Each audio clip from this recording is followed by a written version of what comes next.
There have been countless rappers who faked retirement. In the world of working a 9 to 5, retirement is typically something people don't think about until they hit their late 60s or mid 60s. But in rap music, we've watched rappers make a verbal promise to end their own employment time and time again. You would need a lot more than just 2 hands and 2 feet to count how many rappers have called it quits while still in their 40s, 30s, 20s, and oddly enough, some while they were still in their teens, late teens at that. Quite a luxury to stop potentially earning millions of dollars because the rap game has possibly gotten on your bad side. But there are some rappers who have never spoken up about leaving the music industry, and it feels like they have retired. They haven't released new albums in decades. The last Lauryn Hill project, for instance, was her live album, MTV Unplugged 2.0, back in 2002. Jay Electronica took 10 years to drop his album Act 2, The Patents of Nobility, after signing his Roc Nation deal, previously leaving his fans puzzled with a decade of guessing whether or not it would ever happen. We were wondering if Busta Rhymes was just going to keep dropping singles and hopping on rappers' tracks with guest appearances until he came through in 2020 with his 9th album after an 8-year hiatus. Even Waka Flocka Flame has been very quiet on the album side of things since 2012. But then there's a whole other group of rappers who actually told us that their time to retire had come, or was about to come. And for one reason or another, they came back with comeback albums. In the case of Logic, his retirement from releasing new music barely lasted a year, probably the worst offense. Then when you look at an artist like Lupe Fiasco, he actually left and came back more than once, albeit due to label issues. The Oakland legend Too Short appeared to be bringing his 10-album career to a close at the age of 30, starting with Don't Stop Rappin' in 1983 to Gettin' It in 1996. Too Short brought his own style to Bay Area rap scene, becoming a pioneer of it in the process. He went from being known for making indie money by peddling his CDs out of the trunk of his car to signing with Jive Records. It all seemed like Too Short was in total control of his retirement plan, even making it known on the very first song of what was supposed to be his very last album, saying, "It's getting close to the end, y'all, but we're gonna kick it like this on the last album." Keep in mind, this was 1996, the same year that Jay-Z dropped his debut album, Reasonable Doubt. It was still too early for there to be rappers jumping on the retirement bandwagon yet. Too Short was charting some new territory, pioneer in more ways than one, and there was no reason to doubt him when he said that would be the end. But was it the end? Not at all. Just 3 years later, Too Short returned with the aptly titled album Can't Stay Away. With that and 6 more albums dropped on Jive Records. Then Too Short released Still Blowin', No Trespassing, The Pimp Tape, and The Vault through his own Dangerous music label between 2010 and 2019. 2 years after Too Short's temporary retirement, the New Orleans rapper and entrepreneur Master P proclaimed to be stepping away from the mic to focus on transforming his No Limit Records label into a massive player. In 1998, No Limit released an astounding 24 albums. That's an average of 2 per month, bi-weekly, like some people's paychecks, from a roster that was already stacked with artists that were moving massive amounts of units. Master P had albums from Snoop Dogg, Mystical, Silk the Shocker, Mia X, C Murder, and Soulja Slim, to name a few. Plus, it also didn't hurt that Forbes had Master P's personal net worth calculated at about $57 million. Master P decided to go out with a bang, with his so-called final project being a double album called MP The Last Dawn, with 29 songs on it. MP The Last Dawn went 4 times platinum, and even had a straight-to-DVD movie released under the same title. But even with an unending amount of money pouring in, Master P was back at it the very next year with Only God Can Judge Me. It seemed like there was no limit to Master P's music because he followed Only God Can Judge Me with 7 more solo albums and other collaborative projects in the mix as well.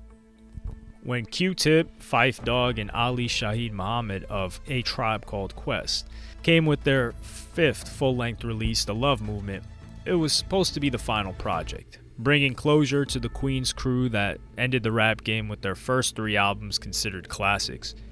This was the second A Tribe Called Quest album to incorporate production from the icon Jay Dilla, and drawing heavily on his production. The Love Movement had a few standout songs from Find a Way and The Love, and features from everyone at that time: Busta Rhymes, Redman, Mos Def, and Noriega.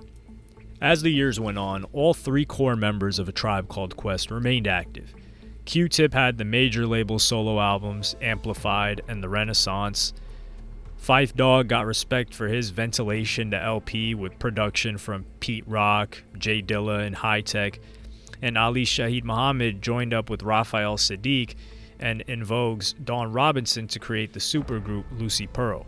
After Phife Dawg had his unfortunate passing, A Tribe Called Quest released We Got It From Here, Thank You For Your Service in 2016, right before Donald Trump was elected as president of the US. This album was being worked on while Phife was still alive, and he's featured throughout the track listing, along with other A Tribe Called Quest member Jarobi, who had never rapped a verse on a Tribe album before. In fact, we got to hear the Tribe share their first album in 18 years with the likes of leaders in the game like Andre 3000, Kendrick Lamar, and Kanye West. From Murda Mase to Reverend Mase is quite the transformation. The Harlem rapper, who was once in the employment of P. Diddy, had his own wave down pat in the late 90s with his 1997 debut, Harlem World. Mase also managed to rap alongside 2 now deceased rappers that made guest appearances, DMX and Black Rob. Then, during the height of his fame, it came as a surprise in 1999 when Mase declared that his second full-length album, Double Up, would be his last. Double Up didn't equal or surpass the first Harlem World album. But that was the reason why Mase hung his microphone up. He became a Christian pastor and relocated to Atlanta from New York City. But this departure from the music industry only lasted about 5 years, when Mase returned with a comeback album called Welcome Back in 2004. Then, as suddenly as Mase popped, he faded away into thin air, announcing 7 years later in 2013 that he had settled his discrepancies with his bad boy record label owner P. Diddy, and would come back again with another album called Now We Even, which never happened, but he did end up signing Fivio Foreign. Sometimes rappers stage a grandiose exit from the music industry to leave in style and before they wear out their welcome. Back on November 14, 2003, Jay-Z bid everyone farewell, and his farewell tour in hip-hop, releasing what was intended to be the career-ending The Black Album and hosting a sold-out send-off in Madison Square Garden as a retirement party of sorts on November 25, 2003. A year later, Jay-Z even starred in a documentary called Fade to Black that took audiences behind the scenes of the making of The Black Album that included the Madison Square Garden performance. Jay-Z had an incredible list of guest stars on stage that included collaborators like The Roots, Ghostface, Pharrell, Beyonce, many more. Not only did Jay-Z come right back around in 2006 with his lesser acclaimed album, Kingdom Come, but he also kept a new album on deck every couple of years with The Blueprint 3, Magna Carta Holy Grail, and one of his most respected projects of the 2010s, 444. The LA rapper hops in with the outlandish of the Hi, My Name is Slim Shady era of Eminem's career, looked to put a stop to his own independent momentum and informed his vast number of fans that he was retiring from rap and moving to Australia. In an Instagram post from December of 2014, Hobson announced, "I just wanted to take time out to say I appreciate all of you who have supported my music over these past few years. A lot of you have told me stories about how I've changed your life. You too have changed mine in ways that you could never imagine. Unfortunately, tonight is the night that I'm actually moving away to Australia. Over the past couple years, I've come to the conclusion that this profession just isn't for me. So I'm going to venture out into new areas of life. I'll always be an MC at heart, but this rap stuff just isn't for me. I hope you guys can respect it. I've signed over my half of Funk Volume label to my business partner Dame. I also wish Swizz, Dizzy Wright, and Jaron Benton good luck in their careers. Thank you all. I'm out." Not only did Hobson admit that this whole retirement announcement was a fake hoax, but that he was coming back with a new album called Pound Syndrome, which came out through his Funk Volume imprint label with Warner Brothers distribution on July 24, 2015. Lil Tecca tried to retire from rap at an age younger than most people even start working a full-time job, 17. Yeah, Lil Tecca tried to retire the same year as his first album, We Love You Tecca, which dropped on Republic Records, or we could say he at least gave notice that his plan wasn't going to be having a very long-lasting music career. Tecca tweeted to fans on September 5th, 2019, saying, "I love y'all, but this stuff won't be continuing as long as y'all thought. There are like 30 other rappers that sound just like me. Y'all will be good." Some people could say this was just a joke and a play on how many people were biting his style. But without even addressing his retirement intentions, he dropped singles and a second album called Virgo World in 2020, and 2021 he didn't retire, and he's only released another album, We Love You Tecca 2, as well. He's been going on several successful tours since, and doesn't seem to be slowing down anytime soon. The peace, love, and positivity rapper picked the year of 2020 to be the time to step away from the rap game. Logic had what people bought as a good reason. He said that he wanted to take his time to be a great father to his newly born son. It also didn't hurt that he was sitting on a recent 7-figure deal with Twitch at the time. His last album, No Pressure, was being released in 2020 as well, making the rollout that much sweeter. Under Pressure his first album, No Pressure his last. This was supposed to be the grand closing to Logic's decade-long rap career, one that brought in billions of streams, 3 #1 albums.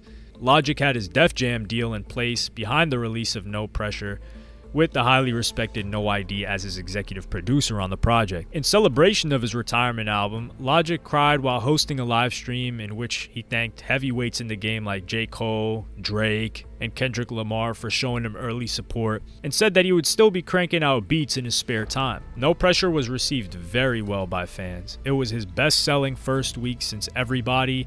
It was a step back into the form. And on January 14, 2021, Logic announced a project that sounded just like him that he claimed is somebody named Dr. Destruction, who most people agree is clearly an alter ego for Logic.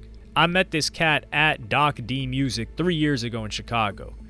He claims to be from the year 2097, so he must have borrowed Doc Brown's DeLorean, LOL. However, on that day he handed me a flash drive with music like many before him. But this was special and so true to the roots of hip-hop, I had him sending more over the years. And once I'd heard enough, I decided to sign him. Now, I don't know how he convinced me to executive produce his entire album, but I'm glad I did. This kid is full of imagination. So strap on your spacesuit and get ready for his free debut album, not mixtape, releasing on Friday, the 22nd of January on Dat Piff. Go show him endless love and support. It's a special project. After the release of Doc D's Planetary Destruction, featuring Ghostface Killah, Del, the Funky Homo Sapien, and TDE's Punch, did Logic want to come back out and play to challenge his critics, or was he never really serious considering refraining from putting out new music? On April 8th of 2021, Logic popped out of nowhere with a surprise single called Tired in Malibu, with a photo of himself and his young son on an outdoor couch as the song artwork, with lines like, "Retired for a minute, but I guess I'm back, man." There were other post-retirement Logic songs like Raddest to Dad and Mars Only Part 3 that came out produced by Madlib in a group capacity with Logic, calling themselves Magic. And let's not forget a string of individual brand new tracks that were still listed under Def Jam that hit streaming platforms last year, such as Intro, Vaccine, Get Up, My Way, and Call Me, and he would release albums since then. But it wouldn't be until June of 2021 that Logic had a change of heart and finally came clean and admitted that he was out of music retirement, stating, "I retired, but I've been making music every single day since I retired because I love it. And then I think what I realized was that I don't like the industry, so I think I want to retire from the industry. That's why I want to do this music for free. Sometimes I want to come back, but I don't know if I should come back. I mean, if I did, I'd want to be independent. That'd be pretty cool. Being a major artist and actually retiring from the industry instead of music in itself. I don't know. I think about it a lot. Okay, alright."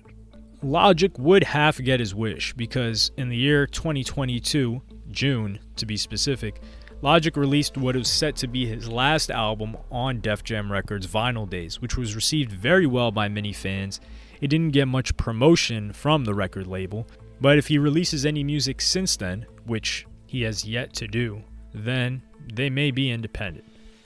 Some rappers were just emotional about their status as an artist in terms of popularity and said they would retire. Some actually retired for a bit. And some were stuck in a situation where they couldn't release music and felt helpless. But the majority of rappers who talk about retirement are usually just doing it for attention. And it works every time.